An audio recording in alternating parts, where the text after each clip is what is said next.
అంటే ఆయన అహింసావాది కదా. ఎవడు అహింసావాది? మహాత్మా గాంధీ. మరి అహింసావాది అయితే రెండవ ప్రపంచ యుద్ధ సమయంలో బ్రిటిష్ సైన్యంలో చేరమని భారతీయులకు ఎందుకు పిలుపునిచ్చాడు? అట్లయితే స్వాతంత్రం ఇస్తా అన్నారు కదా అప్పుడు. స్వాతంత్రం ఇస్తే అహింస పోయి హింసకు వచ్చేస్తుందా? అంటే సైన్యం పనే అది కదా. సైన్యం అనేది పోరాటంలో ఉంటుంది కదా. అవును సార్. మీరు రండి రా నేను మీకు స్వాతంత్రం ఇస్తాను అంటే ఎక్కడ ఇచ్చారా? 1935లో అయిపోయింది రెండవ ప్రపంచ యుద్ధం.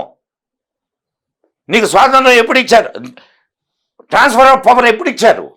47. మరి మీరే చెప్తున్నారు ఆన్సర్స్, నేను చెప్పడంలే. అప్పుడు వీరి అహింస సిద్ధాంతం ఏమైంది? మోప్లాలో హిందువుల్ని ఊసకోతకొస్తే తమరేం మాట్లాడారు? ఈ